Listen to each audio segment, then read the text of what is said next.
Boa noite a todos. Continuação. Muito agradecemos a vossa presença para esta apresentação, que é a segunda, para já, de um ciclo de 6, sabendo que haverá mais uma também em setembro e talvez até muitas outras que se irão seguir. Hoje temos o prazer de ter connosco o João Gonçalves, que já é a segunda vez, muitos de nós o vamos ouvir aqui numa exposição sobre o tema O Livro dos Médiuns. Vamos iniciar, como em todos os trabalhos desta casa, e em especial também nos trabalhos doutrinários, e sobretudo os trabalhos doutrinários, com uma pequena prece de harmonização.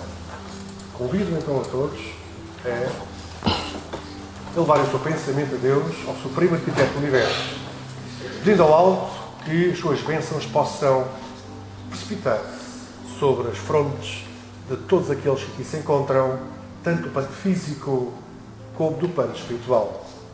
Possamos ser beneficiados por esta visita benévola, amiga e fraterna do nosso querido irmão João Gonçalves. Nos vem trazer aqui, da sua lavra, da sua inteligência, do amor do seu coração, palavras e conhecimentos necessários a quem se interessa e adere à doutrina dos Espíritos universalista e a nossa própria doutrina. Que os benfeitores desta casa, mais uma vez, possam precipitar sobre a Assembleia que aqui se apresenta as suas bênçãos de amor, de carinho, as suas bênçãos terapêuticas, que possam trazer a paz, o equilíbrio e a harmonia a cada um destes corações. Possamos aqui, nesta hora que se aproxima, receber a palavra e receber o amor deste coração. E assim, queridas irmãs e queridos irmãos, mais harmonizados, vamos passar a palavra ao nosso querido João Gonçalves.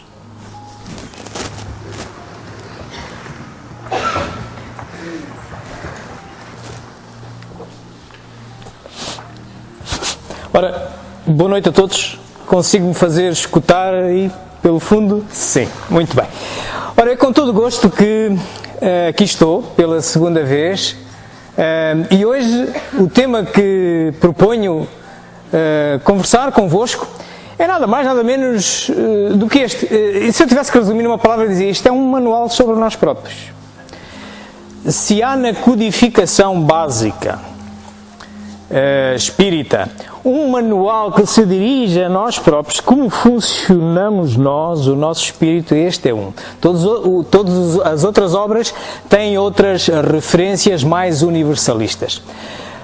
Como se recordarão, na última palestra que aqui fizemos, falamos do Livro dos Espíritos, como é que ele tinha nascido, e o Livro dos Espíritos esse que já fez 160 anos o ano passado. Este que hoje vamos tratar acabou de fazer 157 anos, reparem, 15 de janeiro de 1861. É um recém-aniversariante, não podemos dizer que é recém-nascido. Ora bem, o Livro dos Médiuns é, como todos os outros livros da codificação, um livro que ou cai na área filosófica ou cai na área científica. Pelo menos numa destas duas cai, já que, de resto, qualquer um dos livros imite, é o objeto do espiritismo, da doutrina espírita, é emitir orientações para a nossa conduta ético-moral, para melhor progredirmos, mais rapidamente progredirmos. Portanto, ele ou cai na área filosófica ou cai na área científica. Que vos parece? Este livro, que vos parece? Está mais em que área? Entre a filosófica e a científica? Científica, é exatamente isto. Este livro está realmente dentro da área científica do espiritismo, exatamente porque ele trata de fenómenos, os fenómenos da mediunidade. Bom, nós vamos seguir mais ou menos este roteiro que aqui está. Eu espero não vos atingir aqui com a minha espada de luz, não quereis tomar outra posição, sois guerreiros fortes e pronto, muito bem. É que é só luz, mas às vezes esta luz não... Obrigado. Portanto, vamos seguir este roteiro. Vamos começar por recordar uma biografia de Hippolyte Rivail, ou Allan Kardec, mas como já sabeis é um pseudónimo. Depois vamos perceber porquê este Livro dos Médiuns. Porquê que Kardec sente a necessidade de escrever este Livro dos Médiuns. Iremos depois perceber as questões da publicação e da edição. De novo vamos encontrar edições, tal como no Livro dos Espíritos, se recordam, os livros que hoje temos são cópias da segunda edição. Também aqui, os livros que hoje temos, vamos ver, também são cópias de uma segunda edição. A primeira era uma coisa distinta. Depois iremos analisar a estrutura do livro em si, recordaremos a sua relação com o resto da obra básica e terminaremos a nossa palestra. Ora, vamos começar exatamente por recordar a biografia do codificador, o Sr. Hipólito Rival, porque um espírito familiar lhe terá dito que eles os dois tinham sido sacerdotes em 58 a.C. nas Gálias, sacerdotes druidas, e ele tinha o nome de Allan Kardec. Ele achou por bem adotar este pseudónimo para autor da obra que ele sentia que não era dele, e por isso adotou este pseudónimo. Mas vamos ver isto melhor. Hippolyte Léon Denisard Rival, que mais tarde viria a adotar o pseudônimo de Allan Kardec, nasceu na cidade de Lyon, na França, no dia 3 de outubro de 1804. Com a idade de 10 anos, seus pais o enviaram para estudar em Yverdon, na Suíça, onde se localizava um dos institutos de ensino mais famosos e respeitados em toda a Europa. Fundado pelo educador suíço Johann Pestalozzi, o instituto era uma espécie de escola modelo, admirada pela aristocracia, altas personalidades políticas, científicas, literárias e filantrópicas. Depois de haver concluído seus estudos em Yverdon, Rival tornou-se conceituado mestre, não só em letras como em ciências. Distinguindo-se também como notável pedagogo, publicou diversos livros didáticos e contribuiu com planos e métodos para a reforma do ensino francês. Esta longa experiência pedagógica habilitou o professor Rival para outra tarefa, a codificação do espiritismo. Aos 65 anos incompletos, vitimado por um aneurisma, Allan Kardec faleceu em sua casa enquanto trabalhava. Para os que nos deram o prazer de estar presentes na nossa última palestra aqui sobre o Livro dos Espíritos, fizemos uma metáfora comparativa da ciência espírita com a astronomia e dissemos que a luneta está para a astronomia como a mediunidade para o conhecimento espírita. Ok, então quer isto dizer que pela ferramenta da mediunidade produziu Kardec grande parte dos conhecimentos que hoje estão vertidos nas obras que ele publicou, não só na básica, mas também na complementar.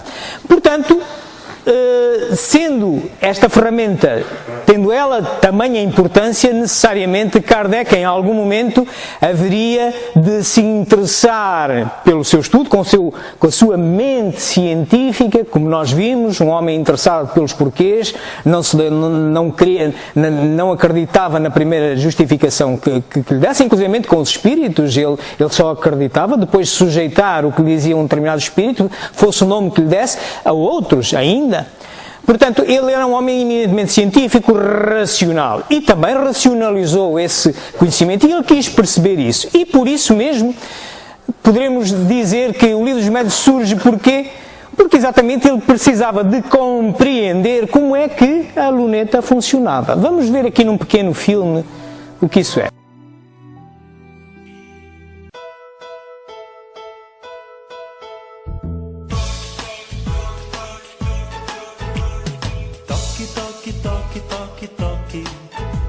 Batidas as paredes falaram, e na Europa até as mesas giraram pra lá e pra cá, apontando as letras do alfabeto, ora no chão, ora no alto, no teto, formando frases, respondendo as questões. Quem é que estava por trás disso? Alguém se preocupou com isso e começou as suas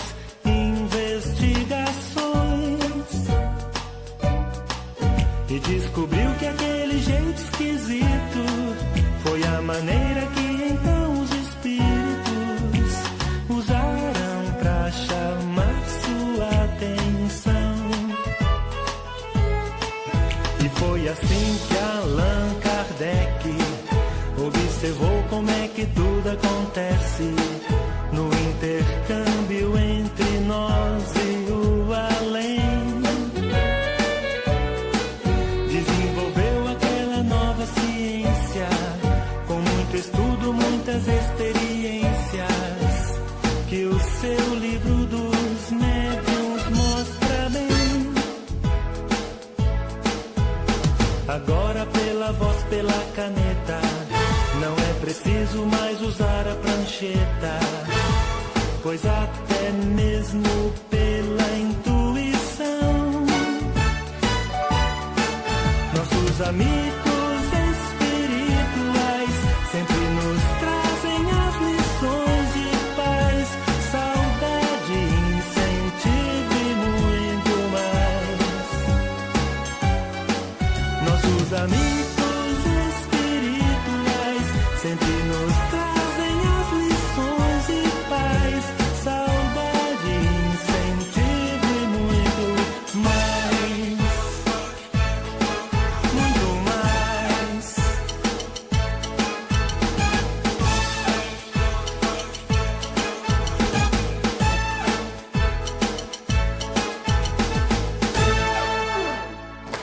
Portanto, qualquer bom investigador, mesmo nos nossos dias, tem que cuidar que a ferramenta que utiliza para produzir o seu conhecimento esteja bem calibrada e bem aferida. Mas para isso precisa conhecer como é que ela funciona. Ora bem, e é isto que leva Kardec exatamente a estudar a capacidade mediúnica. E uma das conclusões que ele tira, logo desde muito cedo, é que todos somos médiuns. Todos temos estruturalmente, geneticamente, nascemos com essa capacidade. Só que há uns que a têm mais ostensiva, produz fenómenos mais ostensivos. Daí nós dizermos que, a chamarmos a esses médiuns, mas todos somos médiuns. Ora bem, ele, como se recordam, ele publica o Livro dos Espíritos em 1857, em 18 de abril de 1857. Entretanto, passa esse ano. Quando chega a 1 de janeiro de 1858, ele começa a editar a Revista Espírita. É uma espécie de um jornal em que ele ia contando as coisas que iam acontecendo, portanto, mostrando como o movimento ia avançando e que investigações ele ia fazendo. Algures no meio desse ano, por volta de julho desse ano, ele resolve fazer sair uma brochura sobre estas questões da mediunidade. Ora bem, e porquê? Porque ele já no Livro dos Médiuns, e isto que eu agora vou dizer é algo que vamos ver repetido nas palestras seguintes, em que, repetido, não na totalidade, mas mudando o posicionamento, ele já no Livro dos Espíritos, ele, como base de toda a obra básica, ele, ao dividi-lo em partes, ele vai abordando a questão da mediunidade, e no Livro dos Espíritos ela vem vertida filosoficamente, as razões filosóficas da mediunidade vem invertida exatamente na parte segunda, que tem a ver com a vida espírita. E se repararem, o Livro dos Espíritos vai ser mesmo a base de tudo, porque as outras obras, reparem, a Gênese é baseada fundamentalmente no primeiro capítulo, é uma obra da área científica.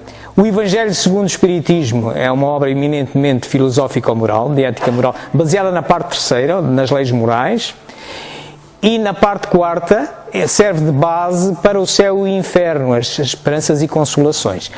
E o Livro dos Espíritos, por isso, tem a importância que se advoga em qualquer centro espírita e a qualquer pessoa que queira estudar o Espiritismo. Podeis não ler mais obra nenhuma, mas se não compreenderdes, se não lerdes o Livro dos Espíritos, nem sequer conseguis ajudar a outros a percorrer o mesmo caminho que vocês. E isso é uma obrigação. É uma obrigação de todo espírita. Sem caridade não há salvação. E a caridade muitas vezes é uma palavra amiga, é uma palavra de esclarecimento e uma palavra de consolo. Daí o nosso incentivo a que, no mínimo, leiam o livro dos Espíritos. Mas claro, que se puderem aprofundar, o aprofundem. E vão sempre verificar esta relação umbilical, e era por isso que eu vos trazia aqui. Muito bem, mas como eu vos disse, por meio do ano de 1858, mais propriamente em julho de 1858, ele faz sair esta obra que hoje em dia já não é editada, mas poderão encontrá-la na internet, mas não sofreu novas reedições, que se chamava Instrução Prática sobre as Manifestações Espíritas, exatamente porque era com base naquela ferramenta mediúnica que se processava todo este manancial de conhecimentos, e ele apercebeu-se que, tal como nós usarmos um martelo para pregar um dedo, salvo seja, queremos pegar o prego e pregamos o dedo, também pode acontecer com esta ferramenta mal utilizada, certo? E ele então resolveu começar por escrever um manualzinho sobre estas questões. Isto transcorre o ano de 1858, chegamos a 1859, ele em 1859 publica apenas um livro que não é da obra básica, é o que é o Espiritismo, mas é da codificação complementar, também para esclarecer, porque essa pergunta todos nós já fizemos, quem entra naquela porta faz, muitas vezes quando sai ainda vai a fazê-la, portanto tudo isso é importante e poderemos sempre também debater essas questões. Portanto, ele em 1859 escreve esse livro e chegamos a 1860. Em 1860 dão-se duas coisas importantes. Uma delas vimos na palestra anterior, foi a publicação da segunda e última edição no sentido de não há mais alterações do Livro dos Espíritos, aquela que serve de base a todas as que temos hoje. Ora, isto tem um significado muito próprio. Significa que quando é produzida, por exemplo, a segunda obra da codificação, que é esta que estamos a tratar, o Livro dos Médiuns, já está consolidado a obra base, a tal que dá origem, pelas suas partes, dá origem a todas as outras, como vimos naquele slide anterior. Ok? Portanto, vejam como era a personalidade científica, racional de Kardec. Ele não avançou sem ter bem consolidados os alicerces. E fê-lo em 1860, como se recordarão, que sai a segunda edição, na qual se baseiam todas as cópias do Livro dos Espíritos que aqui temos. E nesse ano, em agosto de 1860, na Revista Espírita, ele tem lá escrito isto, diz que vai deixar, esta edição esgotou-se e não será reimpressa, vai ser substituída por um novo trabalho mais completo e mais ampliado. Que trabalho era esse? Era exatamente o Livro dos Médiuns. E então, em 15 de janeiro de 1861, para os mais atentos veremos a seguir um filmezinho que conta algumas peripécias que houve nesse início de janeiro. Não era esta a primeira data. É só uma questão de curiosidade, já veremos a seguir.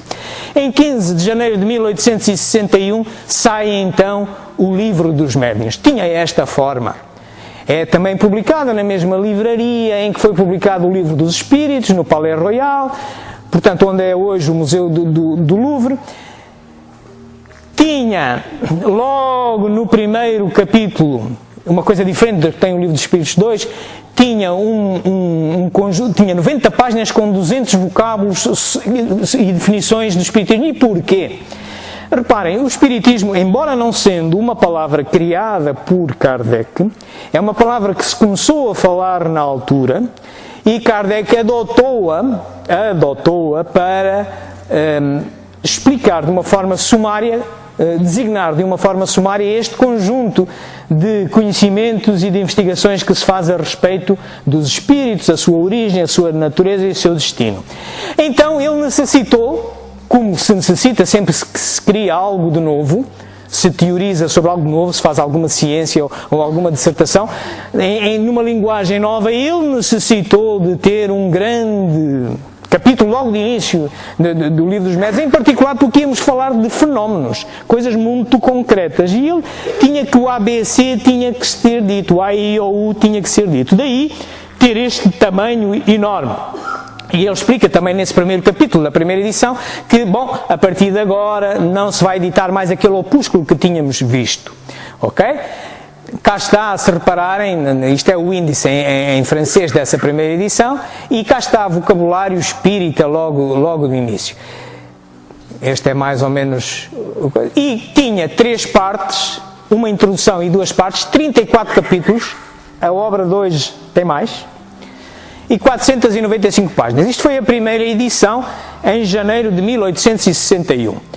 O ano foi decorrendo e, entretanto, em novembro desse mesmo ano, ele ratifica, ele faz uma segunda edição deste livro dos Espíritos, e essa sim é aquela que dá origem às que temos hoje em nossas casas, que se vendem aqui na livraria, etc.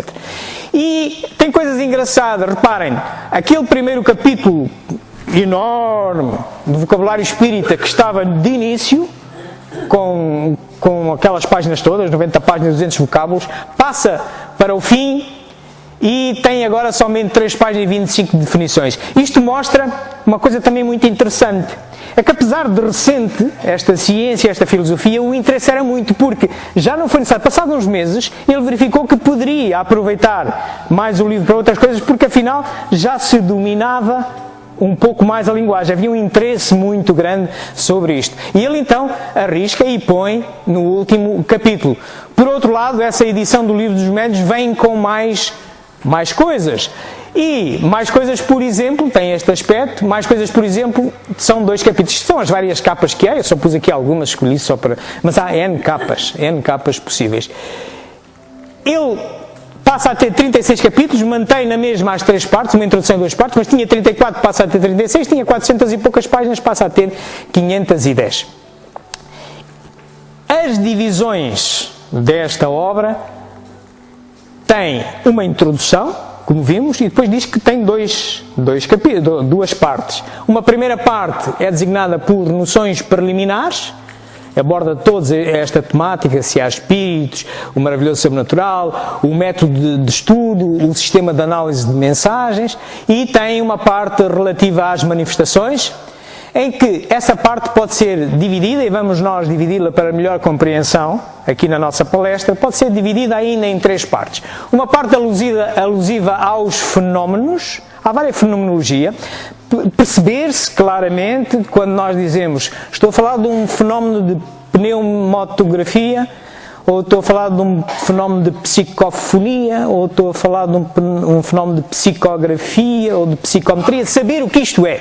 São uns palavrões enormes, mas são os palavrões que há e a gente precisa de perceber, e em condições se produzem. São os fenómenos que vêm nessa segunda parte. Depois, os médiuns. Já vimos que todos nós o somos, contudo, há uma miríade de capacidades. Variam mais que a cor dos olhos, a cor da pele, é mesmo uma miríade de capacidades.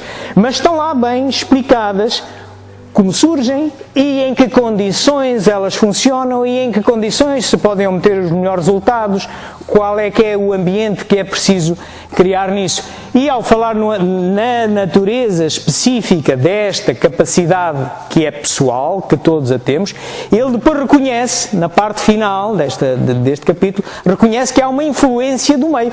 Como há sempre, nós também, quando vamos na rua, andamos mais depressa se não houver vento, mas se houver vento andamos mais devagar. Também na modernidade, também quando há um vento assim mais esquisito, também os resultados já não são os mesmos. Portanto, e ele fala da influência do meio. Muito bem, cá está o vocabulário espírita nas nossas atuais obras. Muito bem, eu deixo-vos ler isto. Isto é um aviso sério, é mesmo um aviso sério. Quem queira entrar no espiritismo experimental através da mediunidade, cuidado, estude, porque senão é uma aventura irresponsável. É irresponsável ao ponto de criar danos espirituais numa primeira fase, que se podem transformar em danos físicos numa segunda. Todas as doenças decorrem do espírito. Tenham cuidado. Quem sinta que tem de alguma forma a capacidade mediúnica de forma ostensiva e sinta que a deva exercer, estude.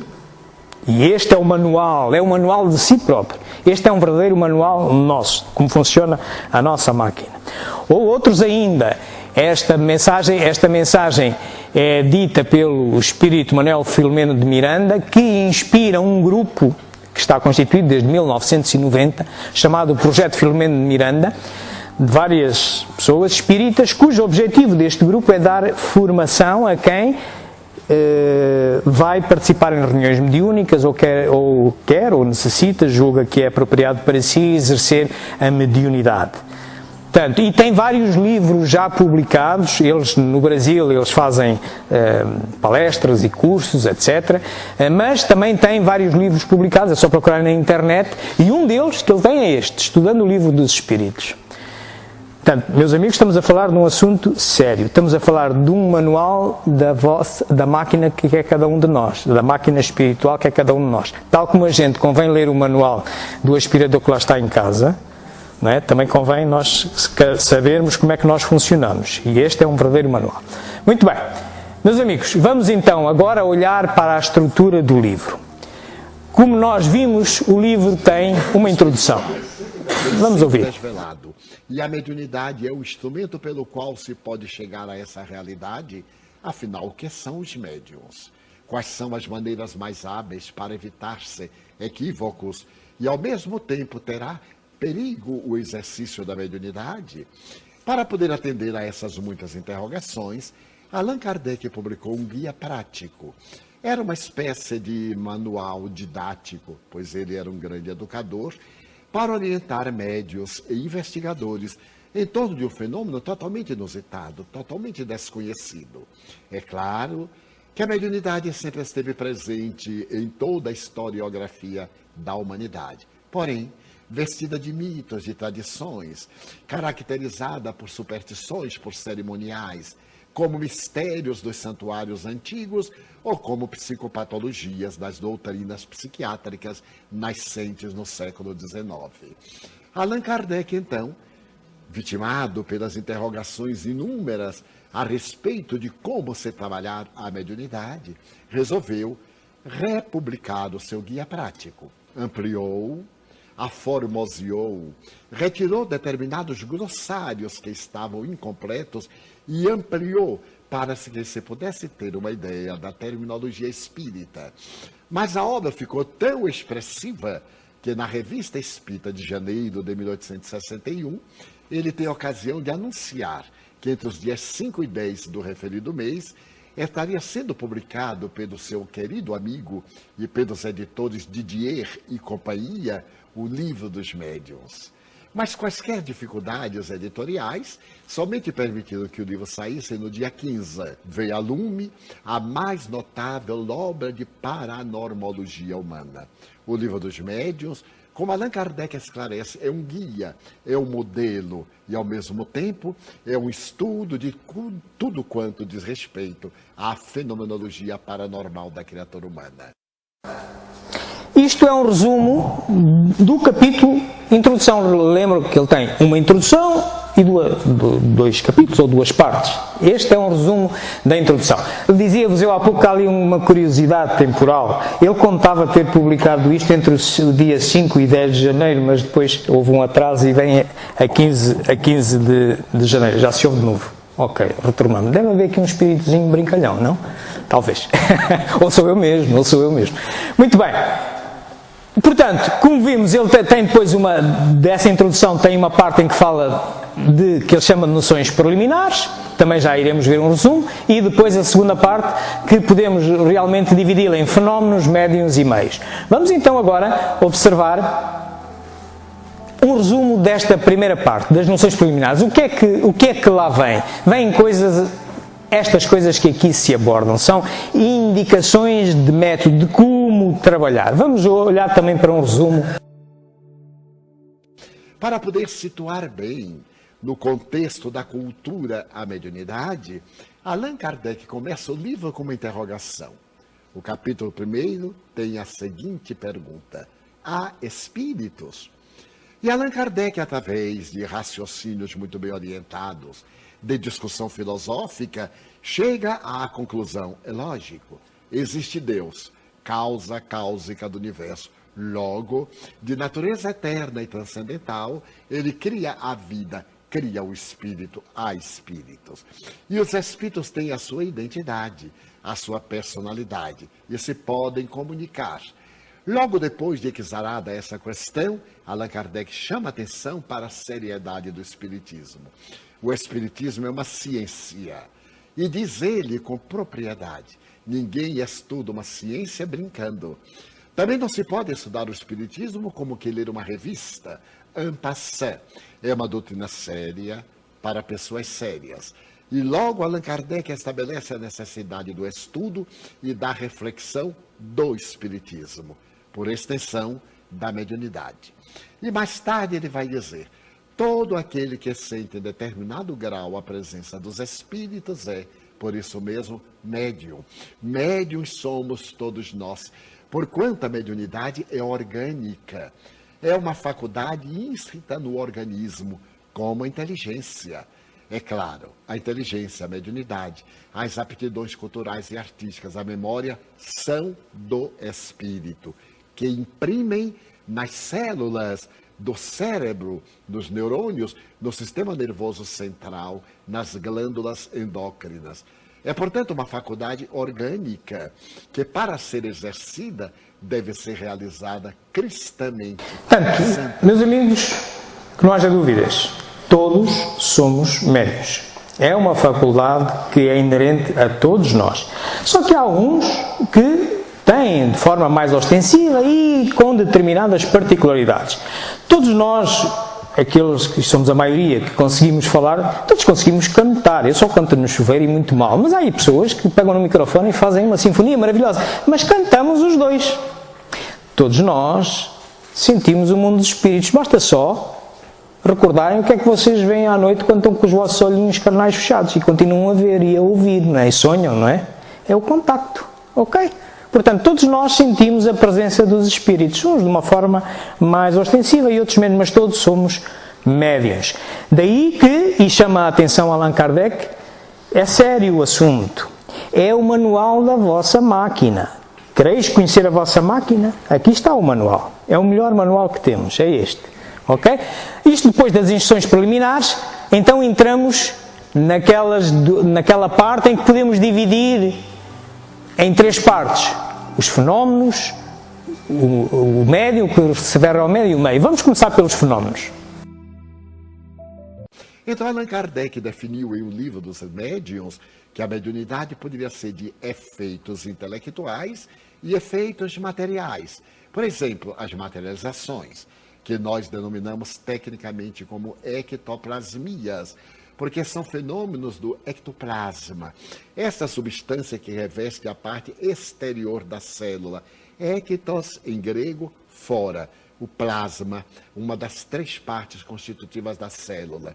Os fenômenos de bilocação. Eurípides Bassanulfo estava no seu laboratório em Sacramento e aparece no lugar, atendendo a uma gestante que estava para dar à luz, e ele faz o parto. Santo Antônio de Pádua, que se encontrava numa cidade e vai defender o pai, aparecendo diante do tribunal, pai que estava sendo acusado de um crime que não havia perpetrado. E outros tantos notáveis, como Chico Xavier, em um episódio extraordinário, quando recebeu o título de cidadão de Belo Horizonte, e estando ele na sede da União Espírita Mineira, um homem aturdido e embriagado sobe os degraus e avança na sua direção, criando uma situação embaraçosa. Poucos minutos depois, entra a polícia. E ao chegar perto para retirar o cidadão inconveniente, olham para Chico e surpreendem-se. Como?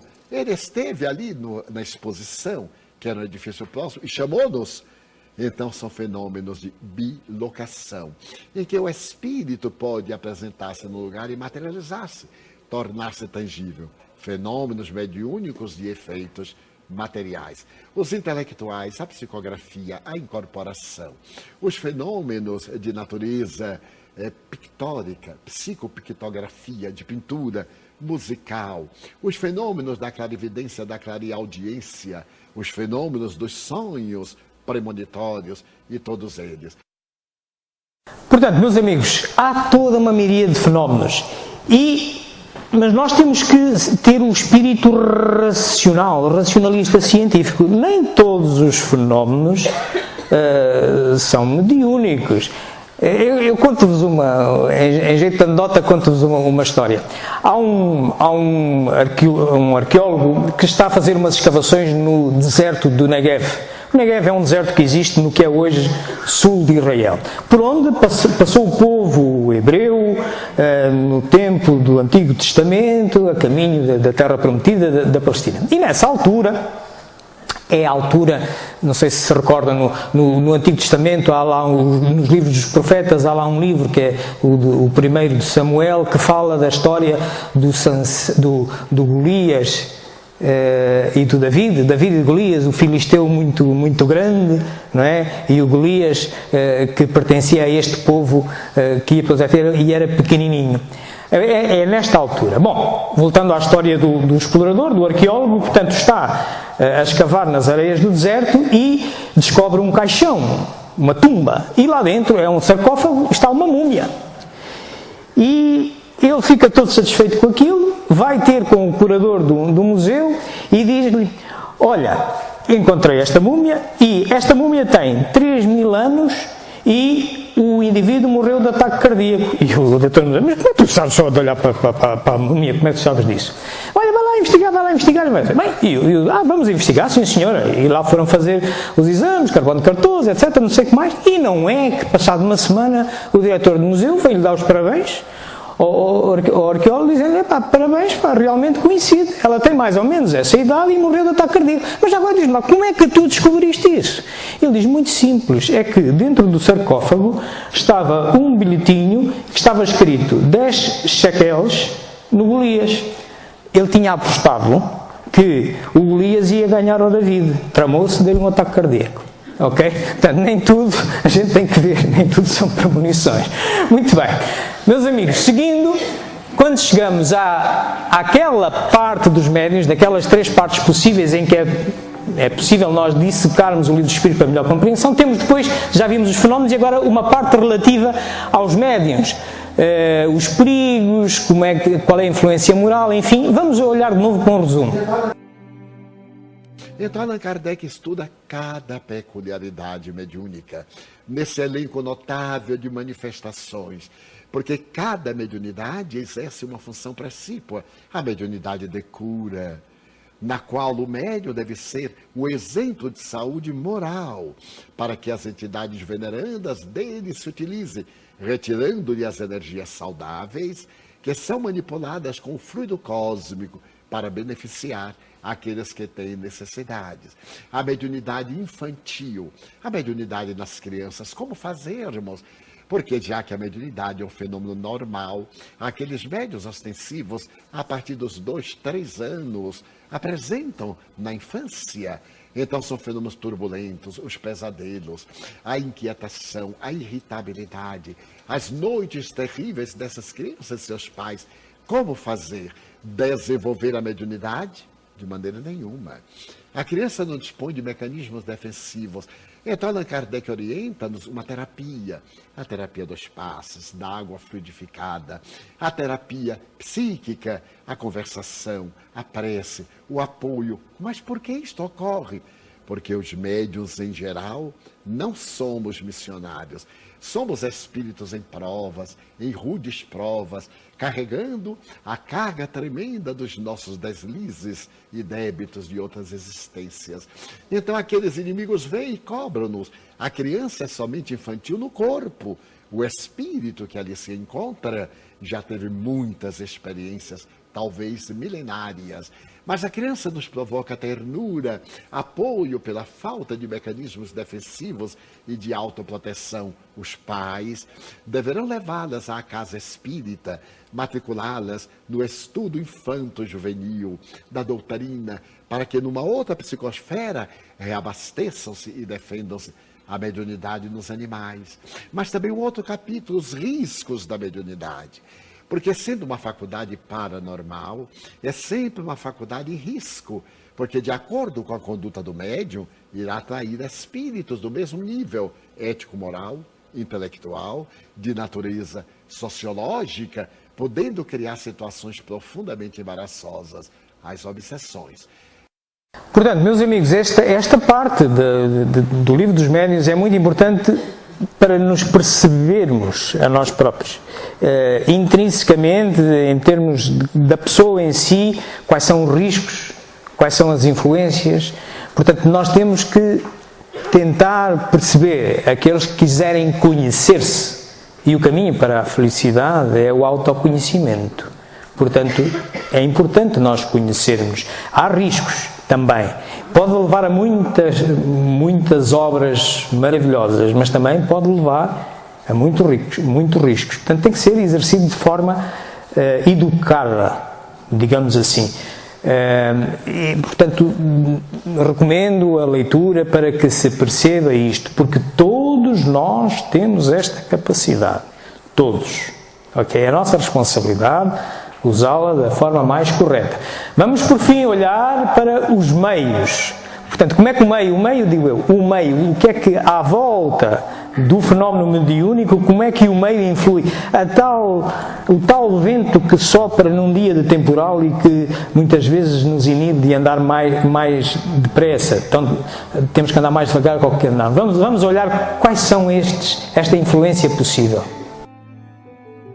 Então, o capítulo das obsessões é fascinante, porque Allan Kardec vai demonstrar que essas obsessões podem ter 3 caracteres. A obsessão simples, a mania. O indivíduo fica maníaco, desejando exercer a mediunidade fora de hora, querendo exibir a mediunidade. É um distúrbio. Temos agora a mediunidade por fascinação, em que o indivíduo fica maníaco. A toda hora ele quer escrever, aonde ele esteja estará movimentando a mão, ou muitas vezes dizendo-se inspirado, assessorado pelos espíritos a qualquer hora. E por fim, a mais grave, a subjugação, em que ele perde totalmente o tirocínio. Allan Kardec, com muita proficiência, também estudou a suspensão e a perda da mediunidade.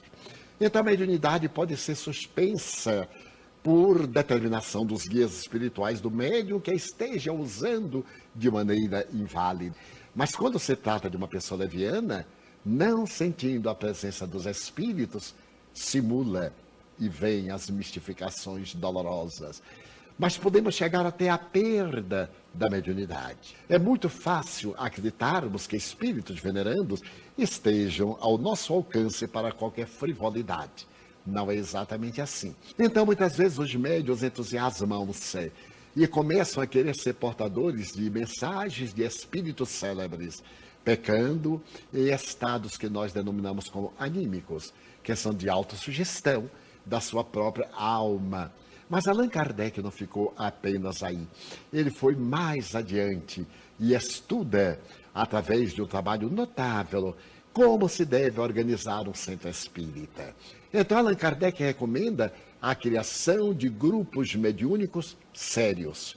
E estabelece o que é um grupo mediúnico sério. Pessoas sérias, graves, pessoas responsáveis, de conduta irreprochável, se possível, de conduta moral saudável, que se estejam esforçando para serem melhores, que ainda não atingiram a perfeição, mas estão a caminho dela, como sendo a sua meta. Em que os grupos sejam pequenos. Então, Allan Kardec, com todo cuidado, coloca nas últimas páginas do livro dos médiuns muitas comunicações que ele comenta. Por exemplo, uma comunicação de Chateaubriand. Chateaubriand foi um dos mais nobres escritores de língua francesa. E então ele vem dar uma mensagem comum, que poderia ser firmada por José Antônio Margarida, por qualquer pessoa. E Allan Kardec pergunta, estará esta mensagem ao nível de uma personalidade como Chateaubriand? Então Kardec seleciona as mensagens para o estudo. Então o livro dos médiuns é a mais notável obra que jamais se publicou em torno da paranormalidade humana. Esta questão da suspensão da capacidade mediúnica é bastante séria e pode ocorrer mais do que aquilo que nós pensamos. O mau uso da capacidade mediúnica pode ditar a suspensão pelos nossos orientadores espirituais.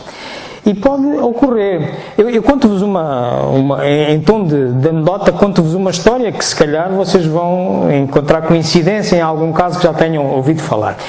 Existia numa determinada aldeia o costume de se consultar os médiuns, ou os feiticeiros, ou os bruxos, ou enfim. Pronto.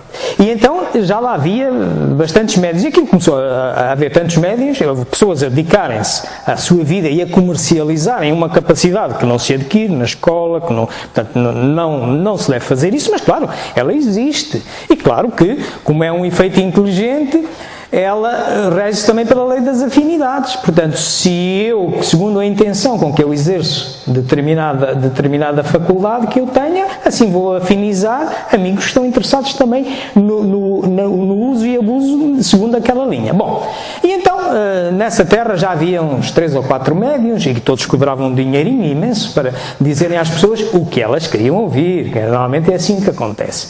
Ora bem, e há um deles que começa a ver a vida andar para trás porque já não lhe chegava, o mês estava cada vez mais curto, aquilo já não dava, eram tantos a dizer mensagens, e ele resolve ir para a cidade do lado, onde havia um jardim zoológico.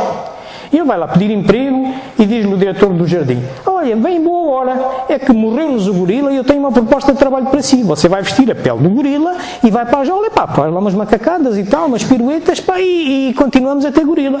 Ele aceitou, coitado, estava com pouco dinheirito e aceitou. E começou-se a dar bem, lá na jaula, fazia coisa, e as pessoas nem davam por conta que não estavam a ver exatamente um gorila. Até cá um dia que ele está lá a fazer uma pirueta qualquer e a jaula dos gorilas estava por cima da jaula dos leões. E ele caiu exatamente entre 2 ferros, da jaula de cima, da jaula dele, e cai na jaula dos leões. Bem, ainda está meio atordoado, começou a gritar: socorro, socorro! Vem o leão rapidamente sobre ele, lança-lhe a pata para cima: cala-te, senão perdemos os dois o emprego. Era um dos médiuns, amigo dele, que também já lá estava. Bom, meus amigos, era isto que eu tinha para vos dizer sobre o livro em si. A relação deste livro com a obra básica, cá está, ele aparece aqui em 1861, a sua segunda edição em novembro, e estabilizou em 1860, não é? E depois, é na área da ciência, ainda veremos uma outra na área eminentemente científica, que é a Gênese. Temos depois aqui em 1864 o Evangelho, que não nasce com este nome, como veremos na próxima palestra, mas depois vem a ter este nome, e depois o céu e o inferno. Para eu vos trazer esta palestra, eu consultei estas obras que aqui estão, estas reconhecerão. Cá está a instrução prática, aquela obrinha que deixou de ser publicada para dar lugar ao livro dos médiuns, os outros livros da codificação, a revista espírita.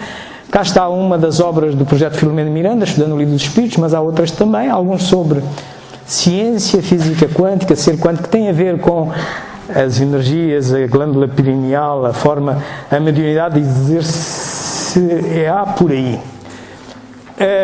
Os filmes que nós vimos e esta música que a gente aqui tem. Eu estou a gravar esta palestra como habitualmente, vou publicá-la neste canal de YouTube, Espiritismo JG, e estarei também à vossa disposição para além do tempo que nos restar para conversarmos a seguir. Se alguma dúvida houver, também através deste meu e-mail, espiritismo.jg@gmail.com, e eu julgo que, se formos bem sucedidos, também está publicado no site aqui do YouTube, não é? Foi transmitido em direto e está, e podem rever, ver se encontram. Meus amigos, era isto que eu tinha para vocês. Estou à vossa disposição para alguma pergunta que queiram fazer ou algum comentário. Muito obrigado pela vossa atenção.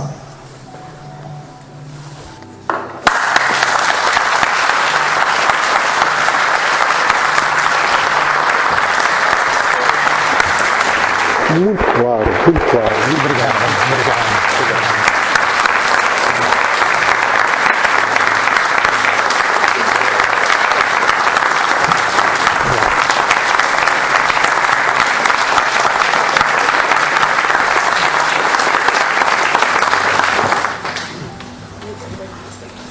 Esta visão, foi muito claro, não deixa assim muito espaço para dúvidas. O nosso João trouxe aqui, que é a nossa atenção do livro, é um livro complexo, não é? Mas que é um livro realmente que, quem se interessa pelo espiritismo, que é um assunto grave e sério, é um livro obrigatório. Estas obras básicas são obrigatórias. Eu sinto muito feliz por ele ter assistido a falar sobre todas elas. Este livro dele é uma visão clara, transparente, de grande inteligência, muito concisa, não é? Muito concisa, não deixa assim. Isto dá vontade de ler um livro, não é? Dá vontade até de estudar. Este livro foi estudado durante 1 ano e meio, ou seja, capítulo por capítulo, desta casa já há alguns anos. O nosso estudo da modernidade é um contínuo, não é? É um contínuo, nós deixamos uma obra, abarcamos outra. Neste momento até estamos a fazer aqui um estudo baseado na modernidade por uma proposta da Federação Espírita Brasileira. Tem estudos já feitos, é uma proposta para 1 ano e meio. Nestes estudos nós estamos muito preocupados em fazer horário, não é? Vamos falar sobre este assunto. Agora temos 1 hora para falar sobre este assunto, daqui a 1 hora tem que estar tratado. Não. São assuntos que são tratados, às vezes até estendemos durante 2 ou 3 horas, porque a coisa fique mais ou menos mastigada e entendida. Às vezes até são assuntos que são reciclados. Vamos buscar outros lá atrás, vamos buscar interpretações pretéritas, para quê? Para a contextualização. O nosso estudo da modernidade é um estudo que é às quintas-feiras, às 10h30, às 11h30. A quinta-feira é um dia da semana já terrível, porque as pessoas vão acumulando cansaço. Segunda, terça, quarta, quinta. E o estudo da modernidade é às 10h30. Não é um horário também, digamos, que seja às 9 horas, às 10 e vamos embora para casa e vamos descansar. Não. É das 10h30 às 11h30. O ano passado, eu ficava às vezes, digamos, muito admirado, porque havia pessoas que saíam do estudo da modernidade, um inverno, um frio, que era uma coisa de 2 graus, 1 grau, 0 graus.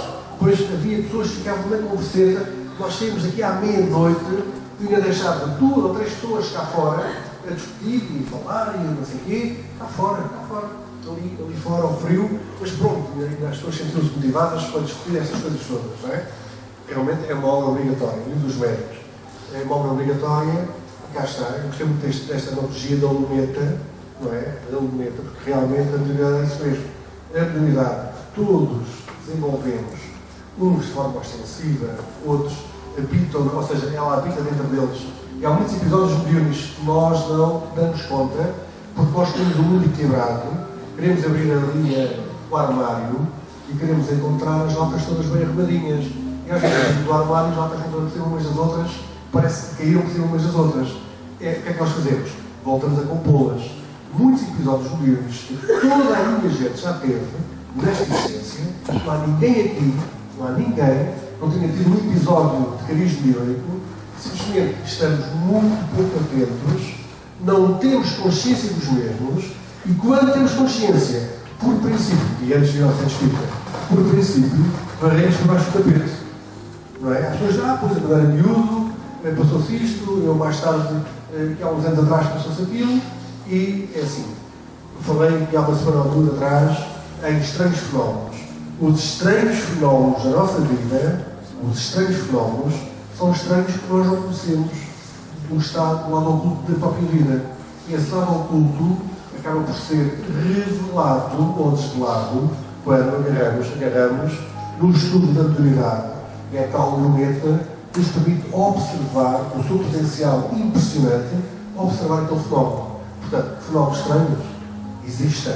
Agora, nós podemos conseguir extrair-os dessa estranheza e contextualizar-nos a nossa caminhada como espíritos imortais. Portanto, eu gosto muito destas adaptações, é realmente uma coisa fabulosa.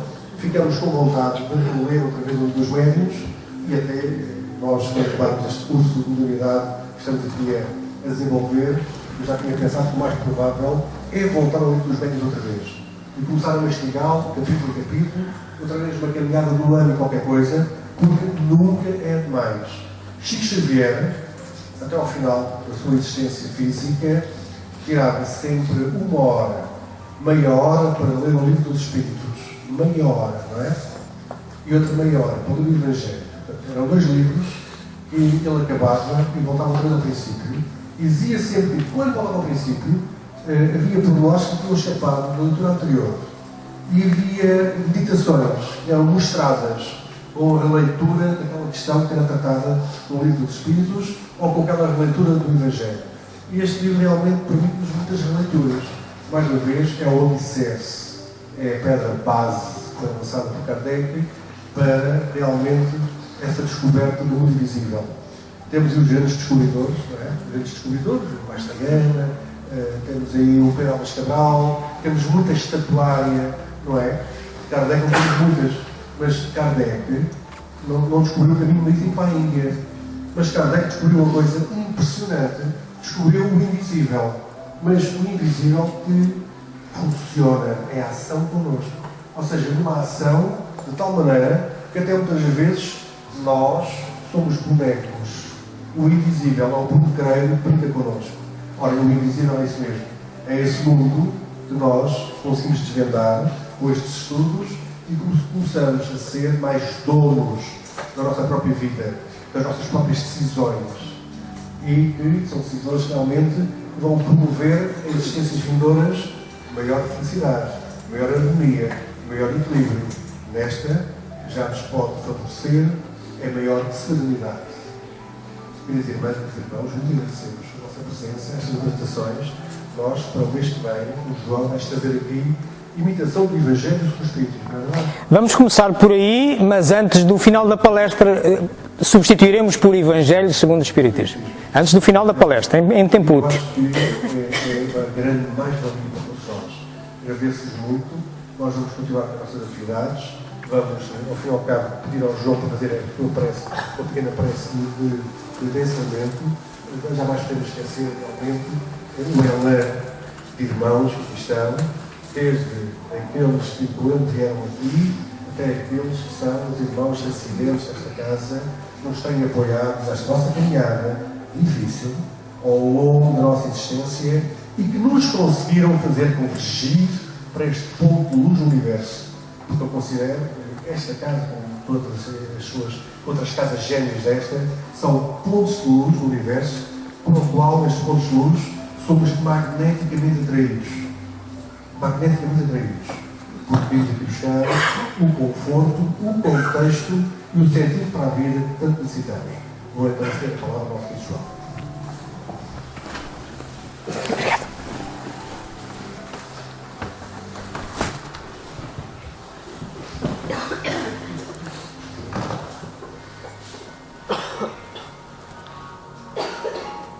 Vamos recolher ao nosso íntimo, ao ponto mais interior do nosso eu. É esse ponto em que também é alvo de estudo desta obra maravilhosa, do Livro dos Médiuns, que hoje estudamos aqui. Encontramos nós nesse ponto comum que todos temos e onde reside a capacidade mediúnica que a todos toca e a todos beneficia. Vamos unir os nossos corações, o nosso pensamento e levá-lo ao Criador, à causa primeira que nos criou espíritos com capacidade de comunicar, então com capacidade mediúnica. Vamos, pois, louvá-lo por essa obra maravilhosa, que para além deste detalhe que a raça humana toca, quantos mais detalhes há ao nosso lado? Até ouvimos falar no Livro dos Médiuns na mediunidade animal. É um matiz maravilhoso esta comunicação entre dimensões e entre os seres que as habitam. Agradeçamos ao Senhor a oportunidade que nos dá de nos cruzarmos com este manual maravilhoso sobre nós próprios, coligido por esse espírito bondoso, racional, pragmático, Hipólito Rival ou Allan Kardec. Enfim, o nome pouco interessa é a obra. E esta obra é uma obra didática e que muito nos pode ajudar a entendermos a nós próprios. É o nosso manual. Sejamos gratos ao Senhor, ao Criador, por nesta encarnação e neste momento termos a oportunidade de nos cruzar com esta obra. Queiramos nós estudar-nos, queiramos nós autoconhecer-nos. Mas porque somos humanos e porque realmente também temos inércias próprias, algumas que obstaculizam o nosso progresso, como seja exatamente a vontade de nos conhecermos a nós próprios. Vamos, pois, pedir ao Senhor que nos inspire motivação, que nos inspire vontade, de, lançando mão destas ferramentas que temos à nossa disposição, podermos conhecer-nos melhor e assim progredirmos mais facilmente, que é, ao fim e ao cabo, o objetivo do Espiritismo, o progresso moral do homem. Bem-ajam, uma boa semana a todos.